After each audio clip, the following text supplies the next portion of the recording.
বান্দারে যদি দুশ্মন বেড়ে যায়, আত্মীয়র ভিতরও দুশ্মনের সৃষ্টি হয়ে যায়, রক্তের মানুষও যদি তোর সাথে জুলুম করে, বেঈমানি করে, মন ছোট করিস না।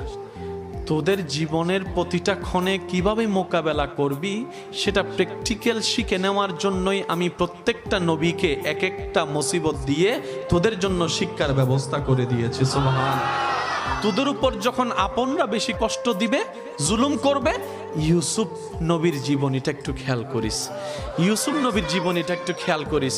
ওনার আপন রক্তের ভাইয়েরা কি পরিস্থিতি ওনাকে করেছিল যে কূপের মধ্যে ছোট বাচ্চাকে ফেলে দিয়েছে, কিন্তু আমি রব তাদের সে প্ল্যানিংটাকে নষ্ট করে দিয়ে, যারা ওনাকে কূপে ফেলে ধ্বংস করে দিতে চেয়েছিল, আমি সেই ইউসুফকে মিশর পর্যন্ত পৌঁছাই দিয়েছি।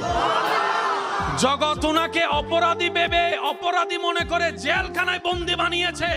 ওনার ধৈর্য শুকরের কারণে আমি আল্লাহ ইউসুফ নবীকে রাজার সিংহাসনে বসিয়ে দিয়েছি। বান্দা, যখন শরীর বেশি অসুস্থ হয়ে যাবে, আমার নবী আইয়ুবের কথা মনে করিস। যখন তোর মানসিক যন্ত্রণা একটু বেশি বেড়ে যাবে, আমার নবী ইব্রাহিমের কথা একটু মনে করিস।